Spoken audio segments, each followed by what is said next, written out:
안녕하세요. 사연 읽어주는 남녀입니다. 오늘도 와주셔서 감사드리며 그럼 오늘의 사연 바로 소개해드리겠습니다. 제 남편은 방진 마스크를 만드는 사업을 하고 있습니다. 그동안은 공장에 주로 납품을 해서 크게 일을 벌일 필요도 없었고 남편도 현상 유지만 하면서 살고 싶다고 늘 입버릇처럼 말했었죠. 본인은 사업 키워서 큰 돈을 버는 것보다 중요한 가치들이 있다고 말입니다. 그 어떤 것보다 남편이 중요하게 생각하는 건 가족이었습니다. 가정적인 부모님 아래 장남으로 자라서 그런지 그 관념은 아주 철저하더라고요. 그래서 남들처럼 화려하게 살 수 있는 건 아닐지라도 아이들 교육 충분히 할 수 있고 본인 혼자 벌어도 가족들 사는 데는 문제 없으니 첫 애가 3살이 되었을 때 제게 전업주부를 해줬으면 좋겠다고 했습니다. 자기는 어렸을 때부터 엄마가 일하면서 집에 없었던 게 그렇게 싫었다면서 뭔가 배우고 싶거나 아이들이 크고 나서 장사 같은 게 하고 싶으면 그때 적극적으로 밀어주겠다고 하더라고요. 당시 저는 프랜차이즈 김밥집을 운영하고 있었습니다. 원래 엄마가 손맛이 좋으셔서 평소에는 반찬을 만들어 팔고 주문 들어온 이바지 음식을 하는 일을 하셨었는데 어렸을 때부터 엄마를 도우면서 자연히 음식 만드는 걸 좋아하게 되었어요. 대학도 조리 쪽으로 가려다가 그래도 나중에 취직을 하려면 식품영양학과가 더 나을 것 같다는 부모님 조언에 식품영양학과를 나왔고요. 대학생 때부터 바쁜 엄마 가게 돕느라 방학 되면 방과 후에 늘 가게에 나와 있었는데 그때 저를 예쁘게 보신 분이 지금의 시아버지십니다. 근처에서 공장을 하시던 분이라 가끔 직원들이랑 드신다고 반찬을 대량 주문해서 가져가시기도 하고 집에서 드신다고 퇴근길에 사가기도 하시는 단골이었거든요. 대부분 공장에서는 한밭집이라고 해서 밥 해주는 곳이랑 조리사가 있는데 그렇게 큰 규모가 아니라 밥이랑 국은 그냥 어머님이 하시고 반찬은 저희 집에서 대놓고 드셨습니다. 그렇게 몇 년을 다니시다가 어느 날부터인가 자기 큰아들 한번 만나보라고 하도 조르셔서 어린 마음에 단골 손님이시고 어른이시니 소원이라도 들어드리는 게 예의겠다 싶어 한번 만났던 거죠. 그런데 세상에 그냥 나간 자리에서 제가 첫눈에 반해서 쫓아다닐 줄은 미처 몰랐습니다. 푹 빠져서 나름 잘 되던 김밥집도 정리하고 남편과의 미래를 준비했어요. 처음에는 반대하던 엄마도 남편을 몇 번 만나보시고는 그러시더라고요. 그래, 저 사람이면 적어도 너 넘어졌을 때 두고 갈 그런 놈은 아니다. 네 김밥집은 내가 인수하마. 또 혼수해주려고 모은 돈 있는데 그걸로 김밥집 인수해서 반찬 가게나 넓히련다. 그렇게 친정엄마는 당신 가게 옆에 있던 제 김밥집을 인수하고 그걸 정리한 돈으로 결혼 준비를 했습니다.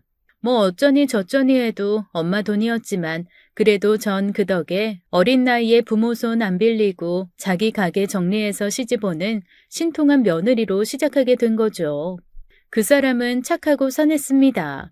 아버지 사업을 물려받아서 나름 고민하며 발전시키려고 했고요. 시아버지가 하시던 공장은 원래 필터 공장이에요. 각종 가전과 공장 기계에 들어가는 필터를 생산하는 곳이었는데 남편이 사업을 물려받고 필터 기술을 활용해서 마스크까지 만들어 확장한 거죠. 나는 공부도 그렇게 잘하지 못했고, 그냥 성실하게 일하고 일한 데서 돈 벌어 가족들이 편안하게 사는 거, 그게 꿈이야. 그 욕심 없는 말이 참 진실되게 느껴졌습니다.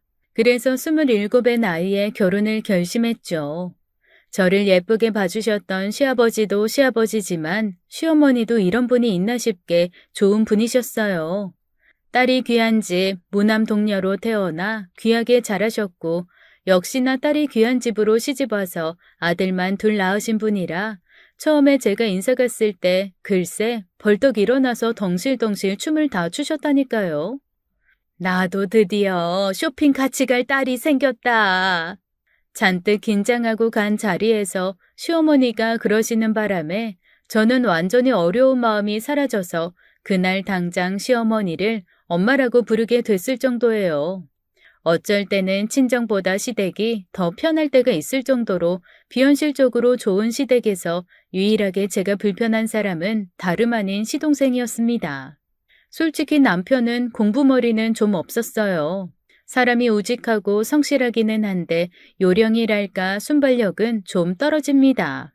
그래서 새로운 기술이 나오거나 공장에 새 기계가 들어오면 오히려 공장장이나 젊은 사람들이 먼저 익숙해지고 남편은 가장 나중에 기계에 손이 익는 편이에요.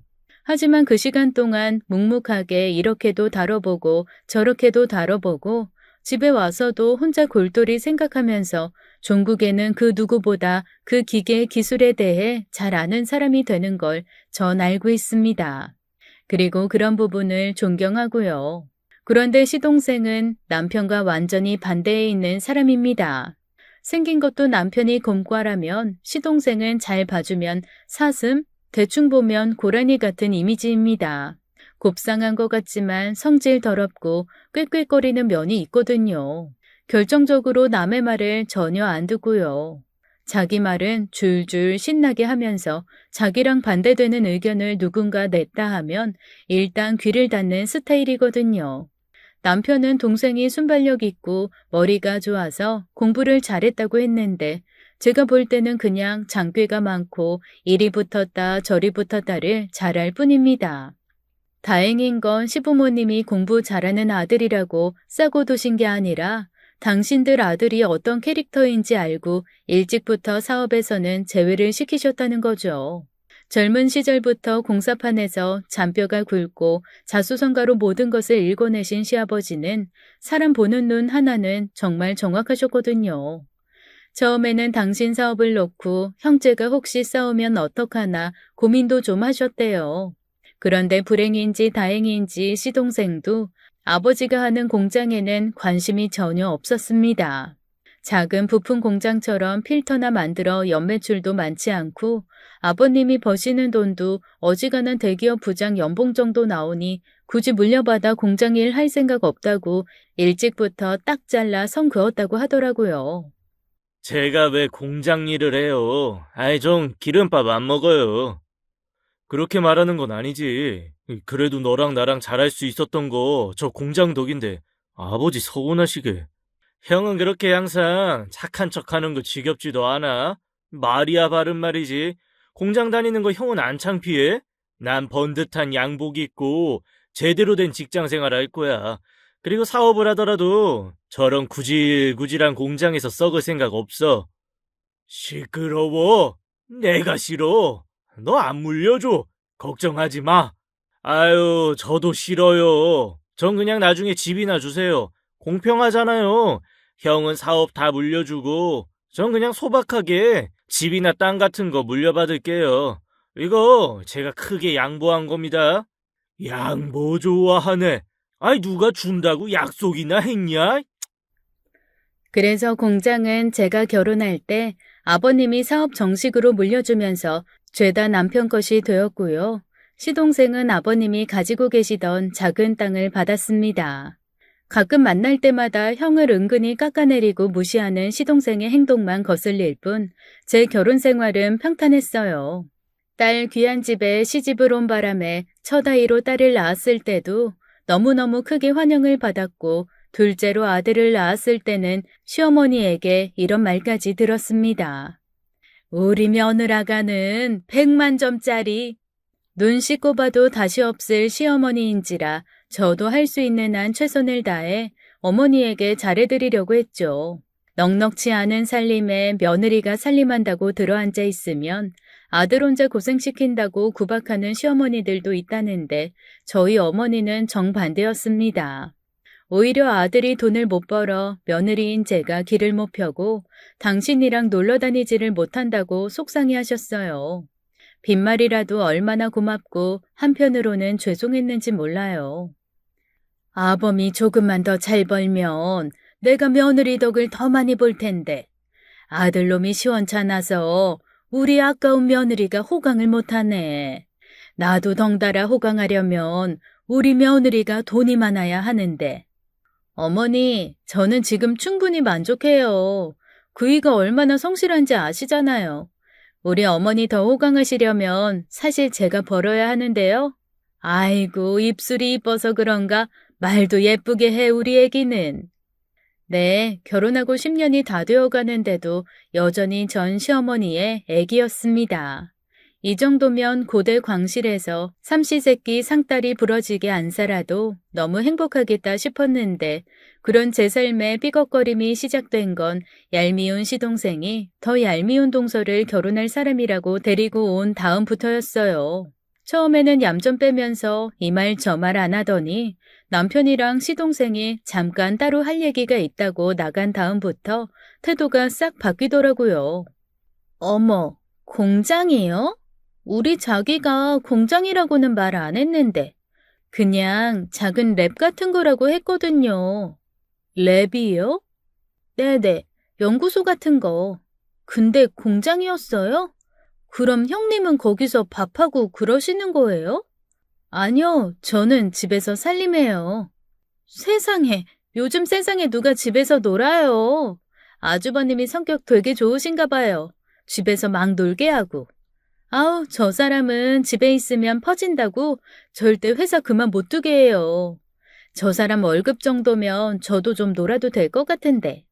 제가 아무리 허허실실이라지만 처음 만난 자리에서 들을 말이 있고 그렇지 않을 말이 있잖아요. 그래서 좀 무례한 것 같다고 한마디 쏘아붙였죠. 그랬더니 세상에 갑자기 울기 시작하는 거예요. 마침 딱 남편이랑 시동생이 들어오면서 깜짝 놀라더라고요. 왜 그래? 왜 갑자기 울어? 아니, 난 그냥 아주버님이 혼자 외벌이 하시면 힘드시겠다고. 공장 일이라는 게 쉬운 게 아닌데 얼마나 힘드실까 그랬더니 형님이 갑자기 쓸데없는 참견이라고 뭘 한다고 그런 소리 하냐고 쏘아붙이셔서 나 너무 놀래서 죄송해요. 제가 죄송해요. 원래 제가 눈물이 좀 많고 잘 놀래서 그래요. 죄송해요. 죄송해요. 아, 형수, 벌써부터 군기 잡는 거예요. 뭐예요? 나 진짜 좋은 마음으로 밥 한 끼 먹자고 왔다가 이게 뭐예요, 정말. 아, 형, 나 간다. 세상에, 억울한 건 전데 변명이건 해명이건 설명이건 뭐든 할 새도 없이 시동생이란 놈은 동서를 데리고 훅 나가버리더라고요. 저 새끼 저거 성질머리하고는 끼리끼리 만났구만, 끼리끼리 만났어. 그 와중에 제가 기가 막혀 쓰러지지 않은 건 그나마 남편이 시동생과 동서보다는 저를 먼저 믿어줬다는 거였습니다. 고마워, 여보. 내가 그런 말 안 할 거라는 거 믿어줘서. 내가 내 동생을 모르고 내 마누라를 몰라? 에휴, 안 봐도 뻔하다, 저것들. 당신 앞으로 이래저래 억울한 일 생길 것 같은데, 그럴 때는 당신도 참지 마. 알았지? 알았어. 하지만 얼마나 억울한지 집에 오는 차 안에서 눈물이 나 멈추지를 않더라고요. 동서의 깐족거림은 결혼 후에도 계속되었습니다. 그나마 처음에는 자기가 좀 우위에 있는 것 같으니 살살 감정만 긁으면서 깐족거리는 게 다였어요. 돈도 자기네가 좀 더 버는 것 같고 입는 옷이나 쓰는 물건도 자기네가 더 나은 것 같으니 은근히 비교하면서 약 올리는 정도?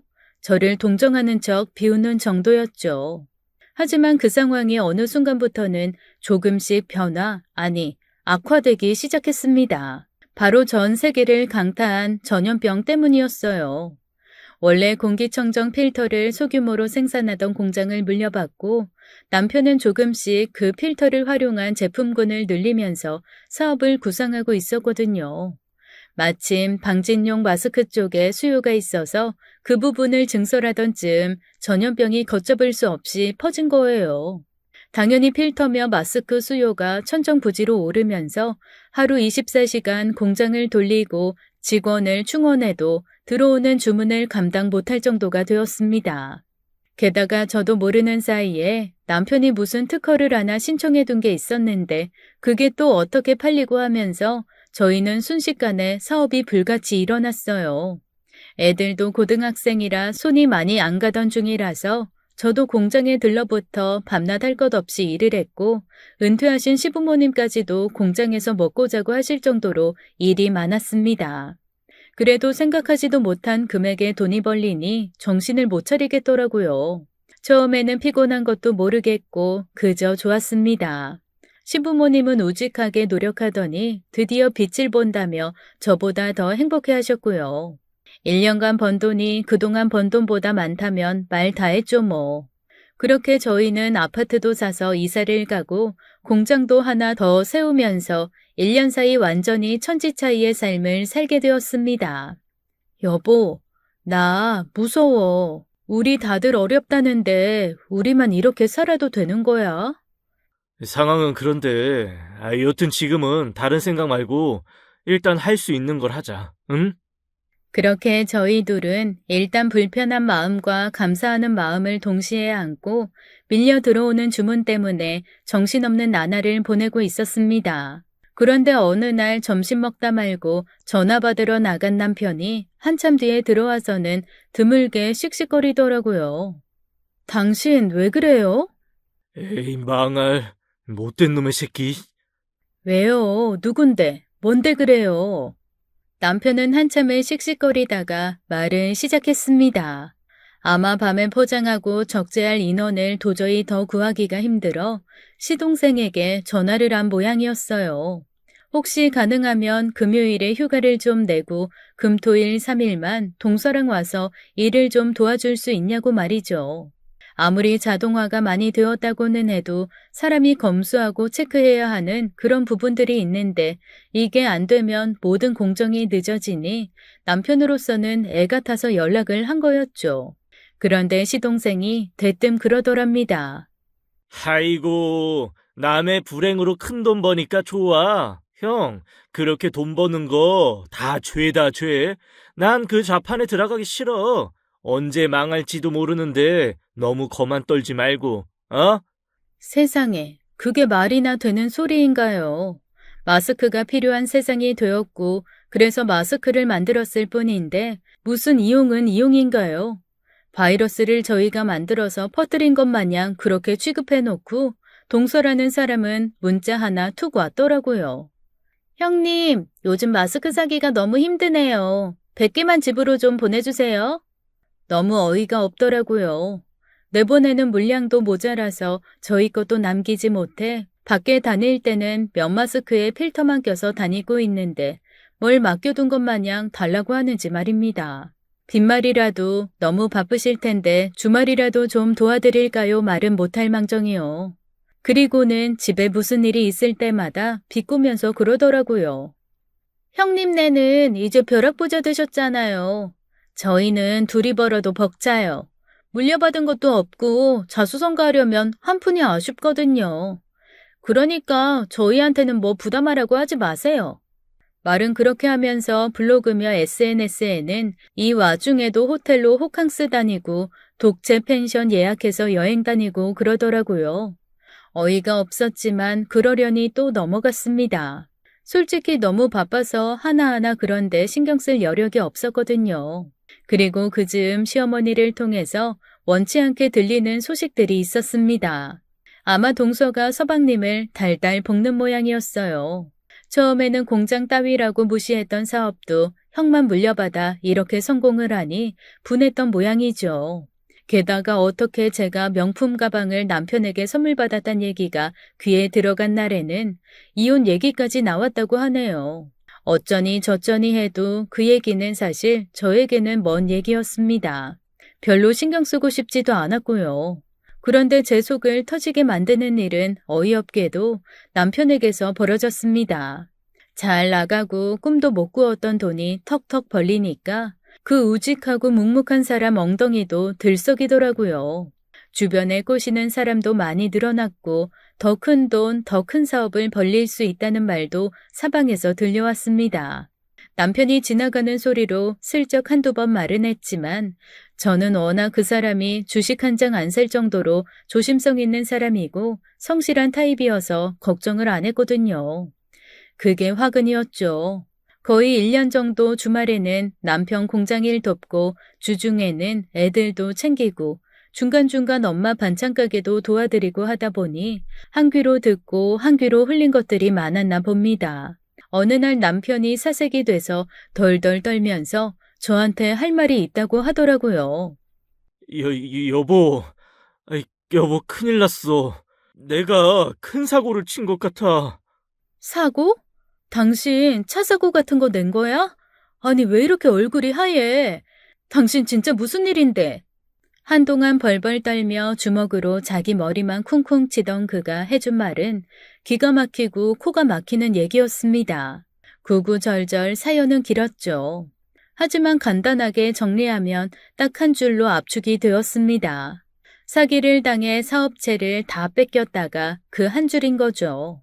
공장이 잘 되니 갑자기 투자자가 찾아오고 하루아침에 회사에 큰돈이 들어오고 투자사에서는 전문 경영인을 들여 신사업 분야를 구축하고 등등 여튼 정리하면 사업을 키울 정말 좋은 기회라고 생각했던 것이 사실은 아주 정교하게 작업된 사기였다는 거였습니다.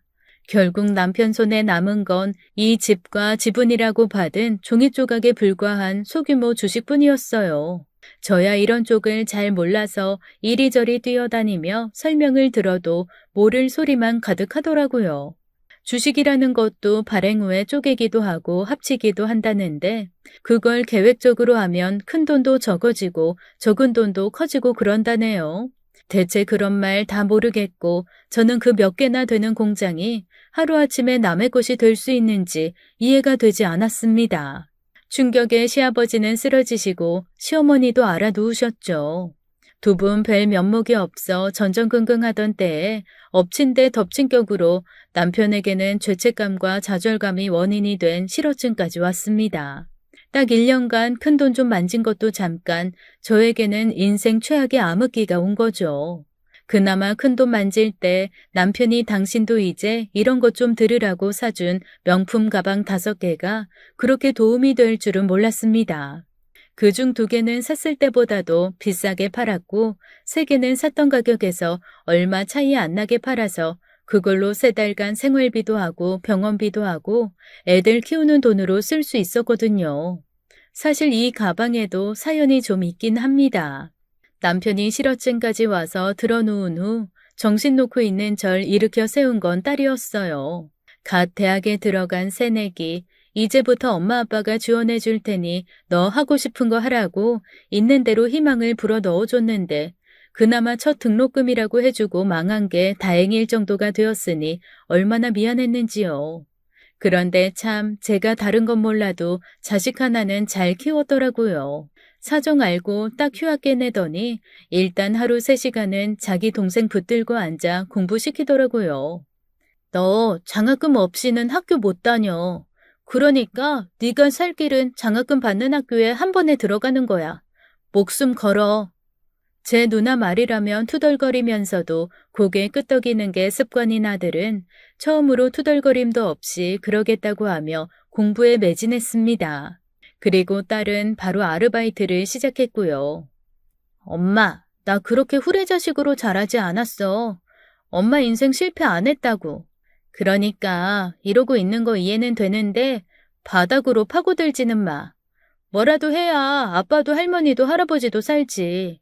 이 집에 이제 나랑 엄마밖에 없어. 우리가 원더우먼이 돼야 한다고. 태어나서 그렇게 부끄러웠던 적이 있을까요? 제 속으로 낳았는데 저보다 큰 사람이 되었더라고요. 우리 딸이. 그러면서 딸이 제게 정말 조심스럽게 말한 게 바로 명품 가방 판매였습니다.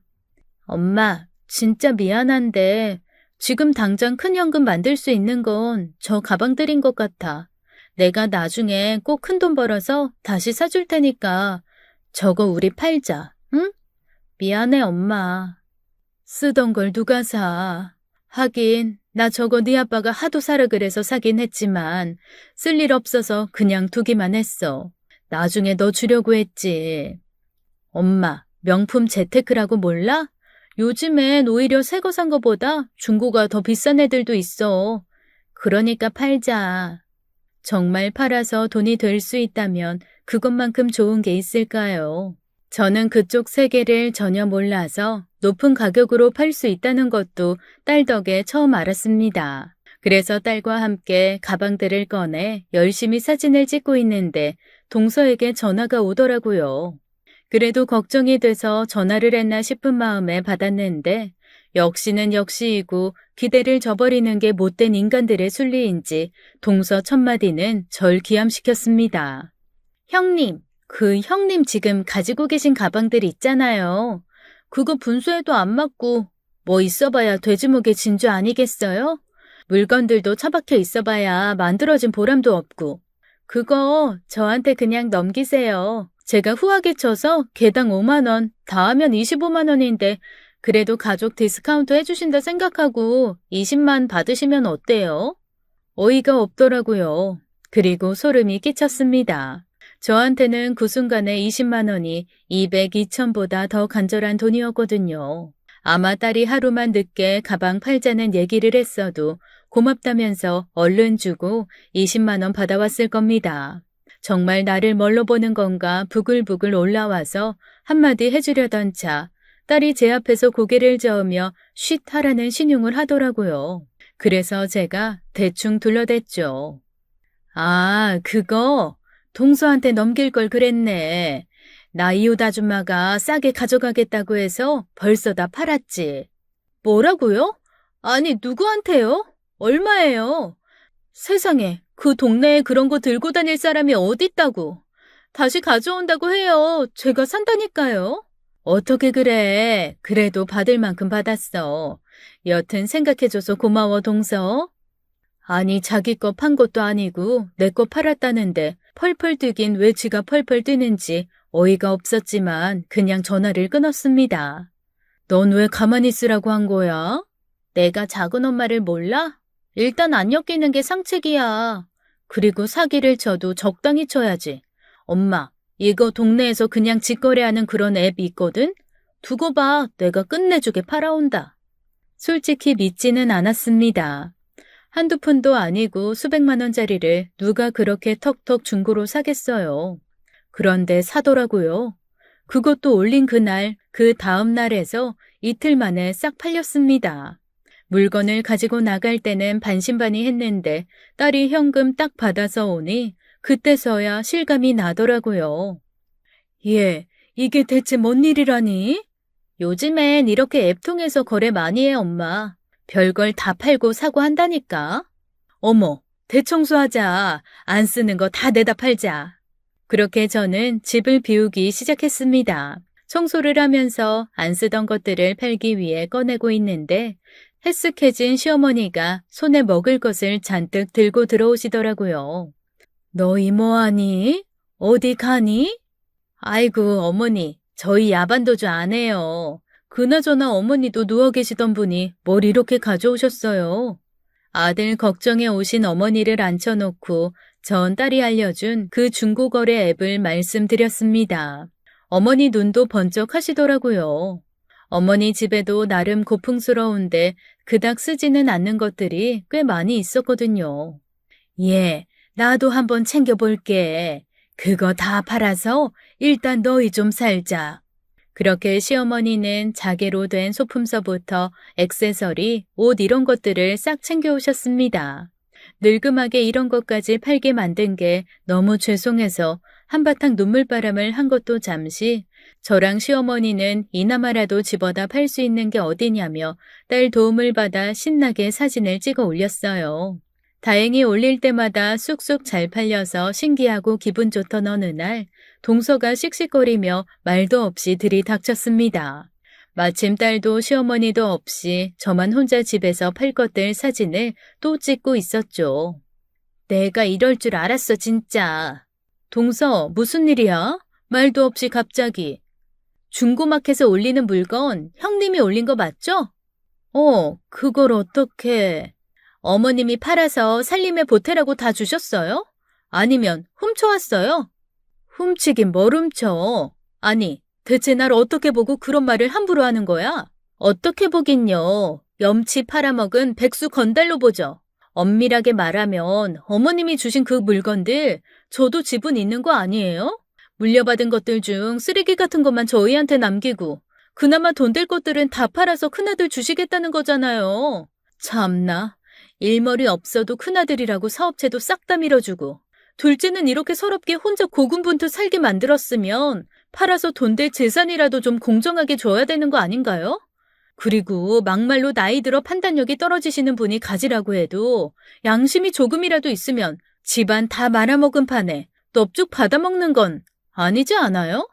세상에, 너무나도 어이가 없어서 그만 털썩 주저앉고 말았습니다. 손발이 덜덜 떨리는 건 둘째치고 방에서 자고 있는 남편이 들을까봐 너무 겁이 났어요.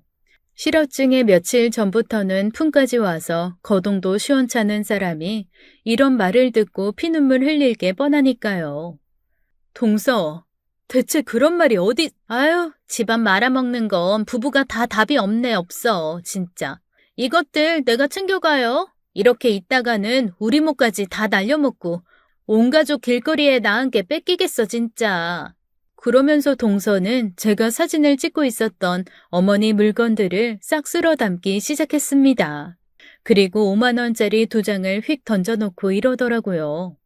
아, 시댁 물건 갖다 파는 짓 하지 말고 차라리 구걸을 해요. 반찬값에 보태시던가. 툭 떨어진 5만 원짜리 2장.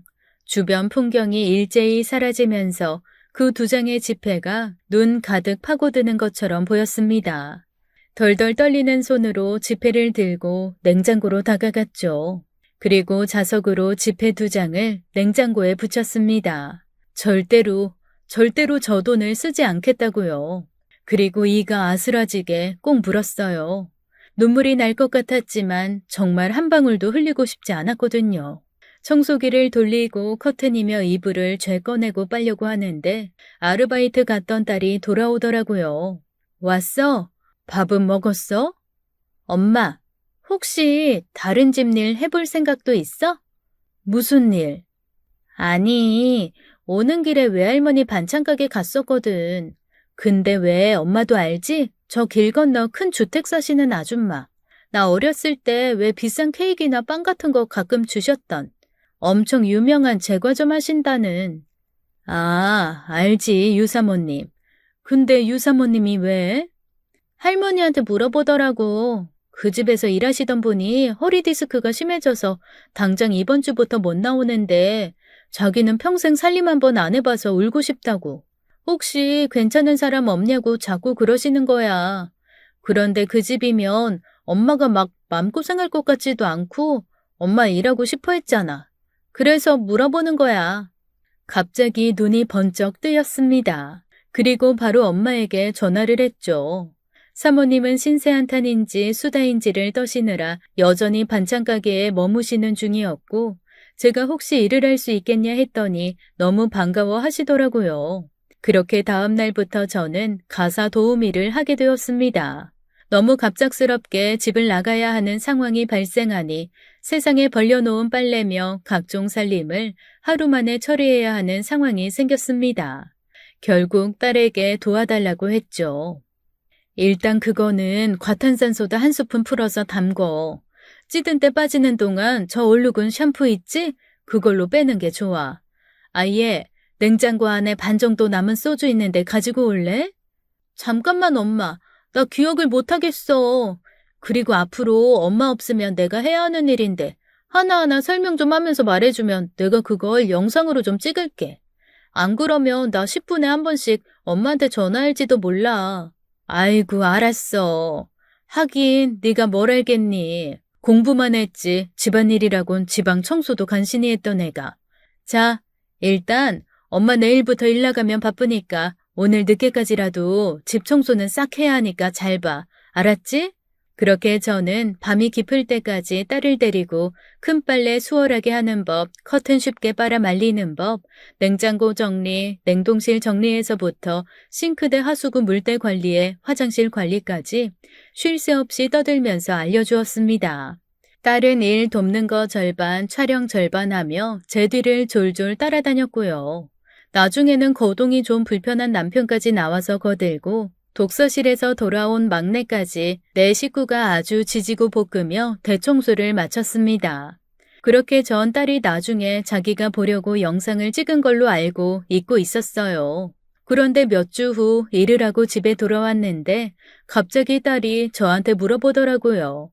엄마, 혹시 그 댁 사모님이 엄마 일하는 걸 내가 가서 영상으로 찍고 그러면 싫어하실까? 날 찍어? 일하는 걸? 왜? 아니, 지난번에 엄마가 일하는 거 찍어둔 거 내가 나중에 보니까 좋더라고. 그래서 요리하는 거, 살림하는 거, 이런 거 좀 더 세세하게 배우고 싶어서 그러지. 듣고 보니 대견한 구석이 있더라고요. 요즘 애들 누가 뭐 배우려고 하나요? 엄마가 하는 말 잔소리라고 귓등으로도 안 들으려고 할 텐데, 그래도 배우고 싶다고 하고 알고 싶다고 하는 게 신통했습니다. 고맙기도 했죠. 그래서 사모님께 한번 물어보겠다고는 했습니다. 아무리 저랑 딸을 둘 다 알고 아껴주시기는 하지만 그 집에서 제가 일하는 걸 찍는 것은 불편하실 수도 있으니까요. 그런데 의외로 아주 흔쾌히 허락을 해주시더라고요. 그러면서 딸에게 별도로 아르바이트까지 제안을 하셨습니다. 우리 가게도 가끔 와서 영상 좀 찍어주고 그래줘. 요즘 젊은 애들은 그런 걸로 홍보해야 한다고 하는데 우리는 그런 거 잘 몰라서 못하거든. 그러면 제가 SNS 채널 몇 개 만들어서 운영해 드릴게요. 사진이랑 스토리 올리는 것도 있고 영상 올리는 것도 있고 하니까. 그거 저한테는 어려운 일 아니라서요. 어머, 고마워. 내가 알바비는 두둑히 챙겨줄게. 응? 그 영상도 한번 다른 데 맡겨보려 했더니 비싸더라고. 아유, 저희 엄마 일하게 해주신 것도 있고 제가 어렸을 때 얻어먹은 빵이 얼마친데요. 은혜 갚겠습니다. 딸 말에 사모님이 아주 좋아 죽더라고요. 어쩜 이렇게 너스레 좋은 딸을 뒀냐며 칭찬도 입에 침이 마르게 하시고요. 그렇게 딸은 일주일에 3번 정도 제가 일하는 곳에 와서 영상을 찍었습니다. 저는 뭔가 딸에게 남겨주는 유산을 만드는 것 같아서 신나게 더 이것저것 끌어모아 알려주기 시작했죠. 말해줄 것은 사실 무궁무진했습니다. 어렸을 때부터 엄마 반찬 가게에서 배웠던 노하우, 제가 살림하면서 터득했던 것이 파도 끝없이 나오더라고요. 게다가 중간중간 말하다 보면 왜 약간 신세 한탄 같은 것도 나오잖아요. 눈물도 나고 웃음도 나고 욕도 툭 튀어나오고 딸이랑 그런 시간을 갖는 것 자체가 너무 좋더라고요. 그렇게 몇 달이 지났습니다. 감감무소식이던 동서가 갑자기 연락을 하더라고요. 형님, 별일 없으시죠? 다른 게 아니고, 제가 일이 너무 많고 바빠서 이번에 승진도 할 것 같고, 요즘 다른 집 파출부 나가신다면서요? 그러지 말고 그냥 저희 집 일 좀 하시면 안 돼요? 제가 최저임금보다 1,000원 더 얹어드릴게요. 아무래도 남보다는 가족 일하는 게 낫지 않겠어요? 그러니까 지금 나보고 동선에 식모살이를 하라고? 아우, 형님도 말씀 되게 없어 보이게 하신다, 진짜. 식모살이가 뭐예요, 식모살이가? 도우미라는 말도 있고 하우스 매니저라는 말도 있는데 그냥 저 살림 까탈 안 피우는 거 아시잖아요. 반찬 정갈하게 해놓으시고 구석구석 청소 잘해주시고 대신 속옷은 제가 실크만 있어서 손빨래 하셔야 되긴 해요. 근데 뭐 다른 건 세탁소나 세탁기가 하니까 수월하실 텐데. 생각해 준 건 고마운데 나 지금 일하는 집 그만둘 생각 없어. 끊을게. 세상에 속이 부글부글 끓어오르더라고요. 그래도 사모님이 좋으셔서 남의 집 일하면서도 자존심 하나 다치는 거 없었는데 어쩜 가족이라는 사람이 오히려 이렇게 마음을 후벼 파는지 너무 원망스럽더라고요. 그나마 최근 들어 남편도 건강을 찾고 있고 조금씩 제가 번 돈으로 예전 같지는 않아도 밥 굶을 걱정은 없게 사는 중이라 이만 해도 감사하고 좋다고 생각하는 중이었는데 정말 너무하다 싶었습니다. 저도 모르게 한숨이 복받쳐 올라왔죠. 그때 딸이 집에 들어왔어요. 엄마, 얼굴 왜 그래? 아빠 또 어디 아파? 아니, 아빠가 왜 아파? 그럼 누가 뭐라고 했어? 혹시 작은 엄마야? 그렇지 뭐. 에휴, 포기했어 난. 엄마, 내가 진짜 좋아하는 만화가 있는데 거기 이런 말이 나와. 끝날 때까지는 끝난 게 아니다. 포기할 마음을 먹지 않는다면 포기란 없다. 아이씨, 내가 좀 더 있다가 오픈하려고 했는데. 이리 좀 와봐. 딸은 저를 식탁에 불러다 앉혔습니다. 그리곤 통장을 하나 내놓더라고요. 아니, 그런데 왜 꾹 참고 있던 눈물이 자식이 내놓은 통장을 보니까 터진답니까? 거기에 100원이 들었건 1000원이 들었건 자식이 부모한테 통장을 내밀어 준다는 게 저한테 얼마나 감격스러운 일이었는지 모르겠네요. 그런데 더 놀라운 건 통장에 찍힌 숫자였습니다. 1, 10, 100, 1000, 100만, 1000만. 얘, 이게 무슨 돈이니? 무슨 돈이 이렇게 매달 크게 들어와? 엄마가 번 돈이야. 내가? 내가 왜? 나 뭐 보이스피싱 중간체 그런 거야? 아, 뭐래? 어디서 또 그런 건 들은 거야? 엄마 혹시 유튜브라고 알아? 알지. 그 영상 나오고 그러는데. 엄마, 거기서 완전까지는 아니더라도 나름 스타야. 살림 만렙 엄마로 인기 완전 많아. 이거 그 유튜브 수입이야. 내가 진짜 완전 큰 거 한 장 딱 찍히면 우리 엄마 기 팍 살게 내놓으려고 했는데 지금 오픈한다 진짜. 아무리 눈을 꿈뻑거려도 눈앞에 있는 통장이 사라지지 않더라고요. 진짜였습니다. 숫자를 문질러 봐도 그대로 있더라고요. 정말이었어요. 그러니까 이게 지금까지 네가 찍은 영상을 올려서 번 거라고? 나 나름 힘들었어. 썸네일 만들고 자막 넣고 편집하고 적절한 시간으로 자르고. 와, 처음에는 진짜 오래 걸렸거든? 그런데 이것도 손에 익으니까 할만하더라고. 내가 놀란 게 엄마? 의외로 엄마 또래도 살림법 몰라서 고생하는 사람들 많고 내 또래는 뭐 말할 것도 없고. 엄마 은근 인기 많아. 그러니까 엄마 기죽지 마. 아빠보다 엄마가 돈 훨씬 많이 버는 우리 집 기둥이야. 어느새 방 밖으로 나온 남편은 눈에 눈물을 글썽이며 서서 얘기를 듣다가 저한테 다가와 저를 꼭 안아주었습니다. 내가 우리 마누라. 언젠가 뭐 하나는 할 줄 알았다, 진짜.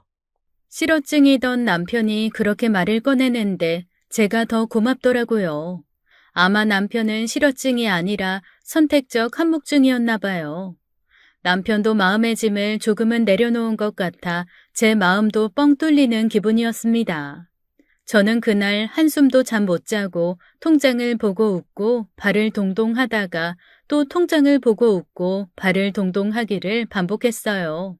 그리고 다음 날은 마침 사모님 댁으로 일하러 가는 날이 아니었습니다. 딸은 어차피 저한테 다 사실대로 밝힌 거 오늘은 외할머니 반찬 가게에 가서 각 반찬 만드는 것 좀 찍어보자고 하더군요. 또 알아? 이참에 반찬 가게 대박 나면 외할머니도 또 스타 되실지. 아니, 발걸음이라는 게 이렇게 가벼울 수도 있는 건가요? 딸과 함께 엄마의 반찬 가게로 가는 길이 그렇게 짧게 느껴질 줄은 몰랐습니다. 처음에는 무슨 말인지 모르던 엄마도 손녀가 보여주는 영상을 몇 개 보시곤 눈물을 흘리며 기뻐하시더군요.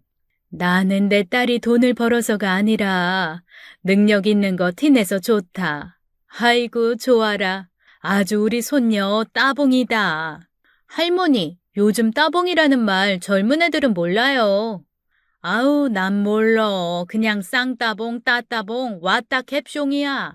그렇게 하하호호 웃으며 반찬 가게에서도 촬영을 했습니다. 단골 고객들 중에서는 절 보면서 안 그래도 유튜브 보면서 긴가민가 했는데 얼굴이 잘 안 나오고 목소리랑 손만 나와서 선뜻 물어보지 못했다 하시는 분도 꽤 많이 있더라고요. 그러면서 팬이라며 사인을 받아가시는 분도 있었습니다. 세상에 연예인도 아닌데 제가 글쎄 살림 잘한다고 누구한테 사인까지 해주는 일이 생길 줄 누가 알았겠어요. 하루 종일 구름에 떠다니는 것처럼 행복한 기분으로 촬영을 하고 저녁 약속이 있다는 딸을 먼저 보내고 집으로 돌아왔습니다. 손에는 엄마가 바리바리 들려주신 반찬들을 들고 말이죠. 형님! 아, 모든 하루의 끝이 제 생각처럼 완벽하면 얼마나 좋을까요? 하지만 세상 일이 그렇게 마음대로 되는 건 아니죠. 거만한 얼굴의 동서는 집 앞에서 저를 위아래로 훑어보며 이렇게 말하더라고요. 세상에, 반찬 해드실 돈도 없어요? 친정 가서 얻어오시는 거죠? 아니, 그 콧구멍만한 가게에서 그렇게 만날 갖다 먹으면 그거 둘 다 죽자는 거예요. 주식도 손절 타이밍이 있는 것처럼 가족도 그런데 밑 빠진 독에 물 붓지 마시고 형님 어머니도 제 살 길 찾으시게 손 놓아드리세요, 그냥. 다 제 엄마 같고 그래서 제가 드리는 말씀이에요. 그리고 아니 동서 살림 좀 도와주는 게 쪽팔리는 일이에요? 그렇게 반찬 얻어먹을 정도면 그냥 저희 집 일 좀 하시라니까요. 형님 이제 공장장 사모님 아니에요. 정신 차리셔야죠. 사람이 참 어이가 없으면 상대적으로 무척 고상해지더군요.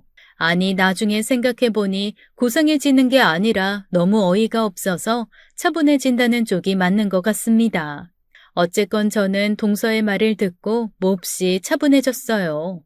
동네 사람들 시끄러워. 들어가서 얘기하자. 차분하게. 그래요 형님. 망해서 동생네 일하러 다닌다고 소문나면 동네에서도 형님 좀 창피하실 수 있는데 아유, 내가 그 생각은 또 못했네. 그렇게 저는 동서와 집으로 들어갔습니다. 대체 어떻게 말을 해야 저 입을 다물게 하나 고민을 하고 있는데 동서의 주둥이가 쉴 새 없이 또 어이없는 소리를 쏟아내더군요. 아니, 저도 사실 형님 저희 집 오는 거 불편하실 것 같아서 말 안 하려고 했죠. 그랬는데 우리 그이가 진짜 세상 착해 빠져서 형수라도 일을 해야 형 병원비며 재활치료비며 될 거 아니냐고. 안 그러면 연쇄적으로 시부모님까지 줄줄이 도산이라고 그렇게 걱정을 하는 거예요. 그래서 저희가 굳이 꼭 형님을 식모로, 아니 가사 도우미로 쓸 필요까지는 없는데 그럼에도 불구하고 정당하게 돈 드릴 방법을 찾다 보니. 동서, 그래서 도우미 월급 얼마 줄 건데?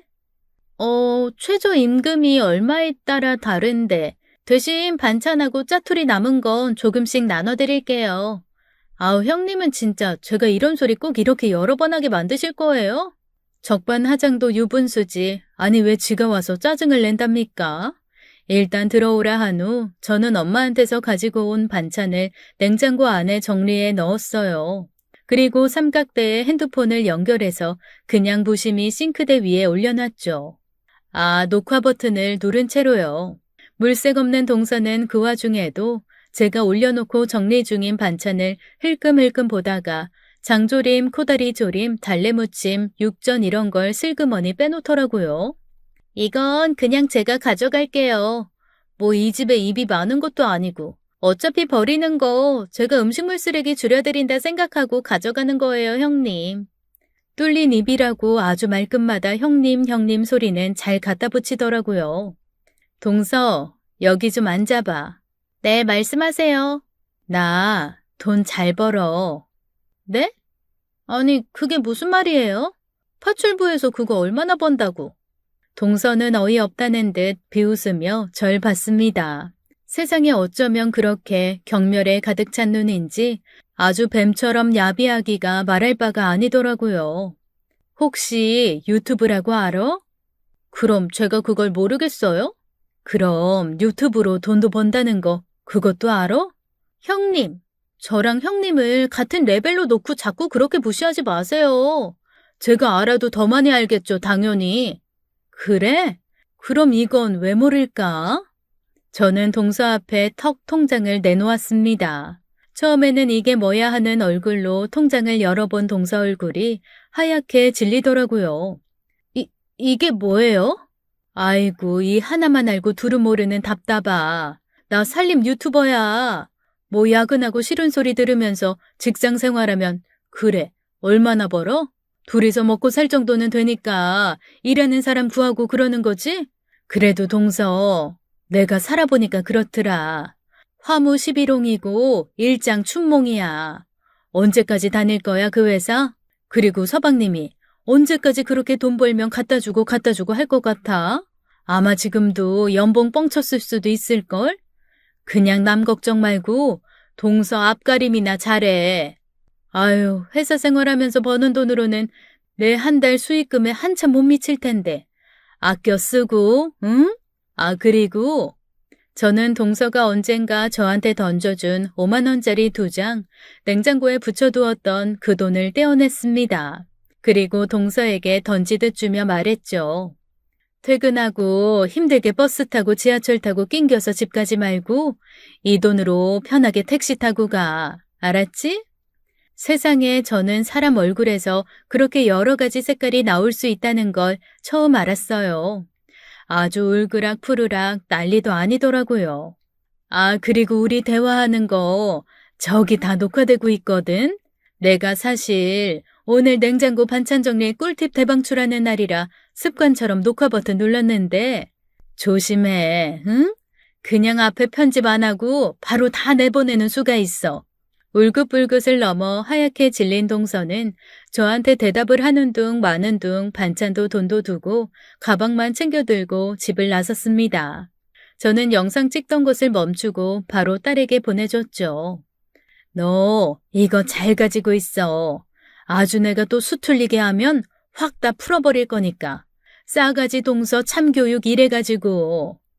엄마, 몰래 찍으면 안 된다니까. 어쨌거나 잘했어. 영상 쓸 일은 없겠지만.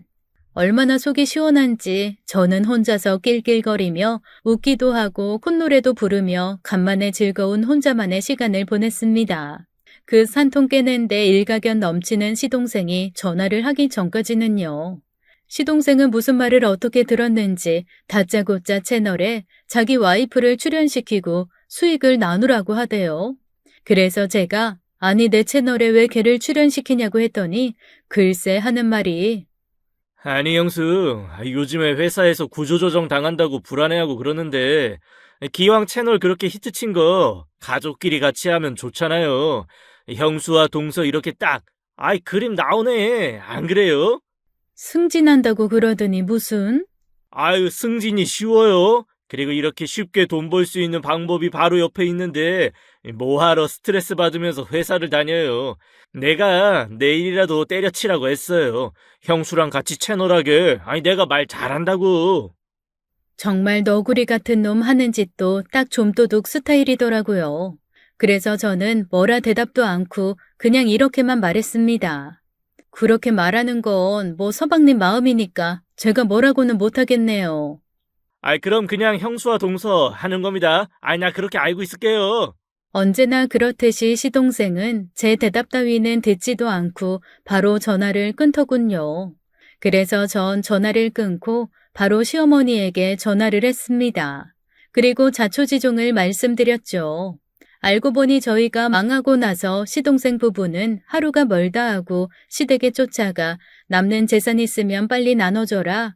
형네는 다 말아먹었으니 지금 살고 있는 집 자기네 줘라. 차 사줘라, 오피스텔 사줘라, 가게 하나 사줘라, 아주 갖은 짓을 다 했더군요.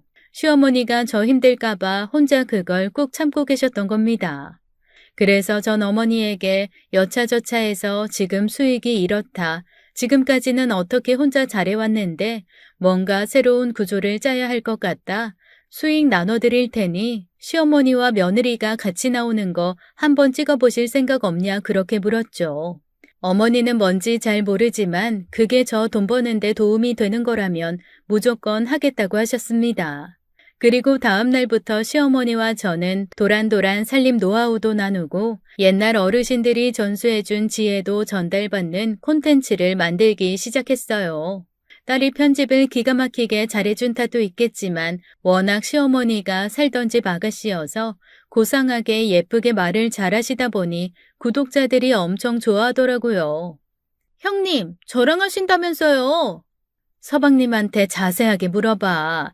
난 한다고 대답한 적 한 번도 없어. 오히려 맘대로 생각하시라고 돌려서 거절한 게 전부야. 그럼 전 어떡하라고요?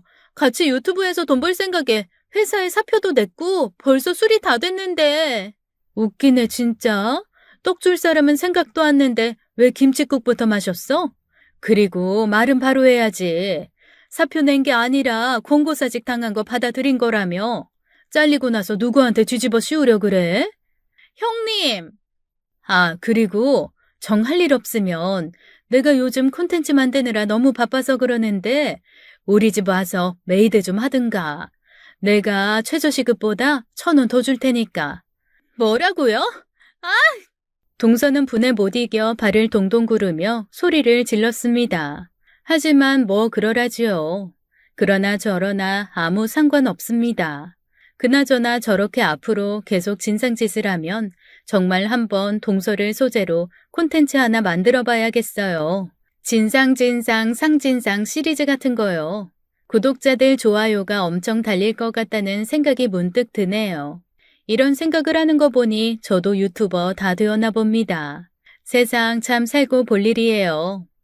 지금까지 사연 읽어주는 남녀였습니다. 끝까지 함께 해주신 여러분 감사드리며 저희는 다음 사연으로 돌아올게요. 감사합니다.